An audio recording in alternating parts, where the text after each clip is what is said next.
Yeah, I think our next big step for shared services is that, we've got a network now that is very global. We've got 4 in-house shared services across the world. So we have one in North America, in Knoxville, Tennessee. We have one in Latin America in Costa Rica.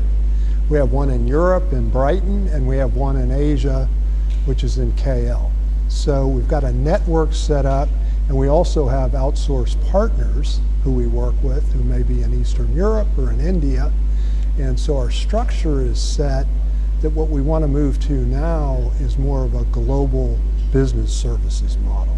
So while we've been focused on these centers in regions, now we want to leverage the power of that and what we have set up through our systems and processes to take it global and to take it broader than just financial transactions.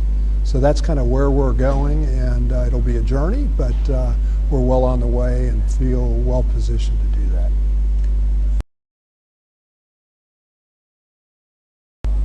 Yeah, I guess as we talk about analytics and where we are with analytics and kind of where we want to go, if you will, to take advantage of big data, we've got we're again fortunate. We've got an SAP platform globally, and we've got good structures to keep commonality of our global information.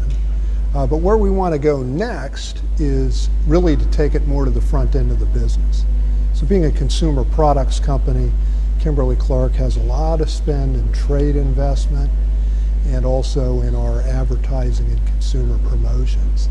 And we want to take this data and use it more to compute ROIs, to do pre and post evaluation analytics on our promotional activities so that we can leverage and obviously get the most out of our spend. And that's going to be the biggest opportunity for us and where we're really focusing as we look ahead in the next several years. When you think about what we've leveraged today in the way of analytics, as we brought things into our shared service centers, one area that we brought in that may be a little unique to others is we brought in our product costing, so our mill costing opportunities. And so we've been able to, and this is just one example, but we've been able to bring that in, standardize our analytics around some of our mill activities, and then use that to help us benchmark as we look across our many, many mills around the world to see who's best in class and who's operating at strategically preferred levels, and then seeing where we can actually take that information into the mills and operations and improve what we do.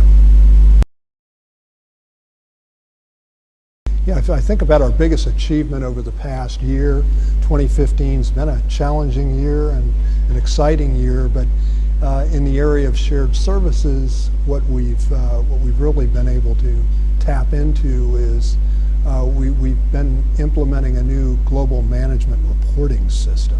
And I say a new one, it really is a global management reporting system that allows us to have one version of the truth. So if we're at the country level, if we're in Vietnam, if we're in Korea, and our general managers and CFOs look at the information there, we're seeing the same thing at our Asia Pac headquarters in Singapore. We're seeing the same information at our international operations in Dallas and our headquarters in Dallas. And our marketing teams, likewise, all the same information. That's been a big initiative. We've coupled that with implementing some forecasting tools globally.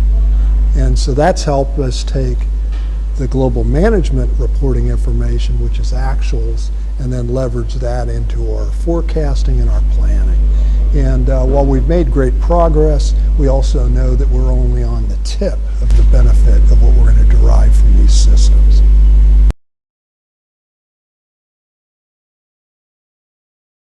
Well, I think if you get into the space of analytics, where there's a lot of opportunities, I think what you have to do is, well, you want to have a framework and a vision of where you want to go.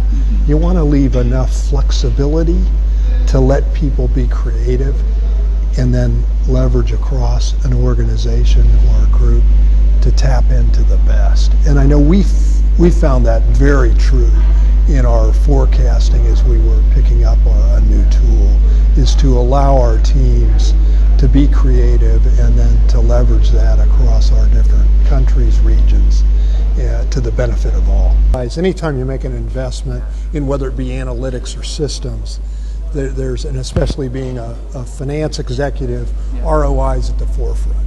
I think having said that, I think you want to be careful that you don't get so tied up in looking for tangible savings, but also consider, if you will, the softer savings of what you're driving from some of these techniques, these systems, processes, and the analytics.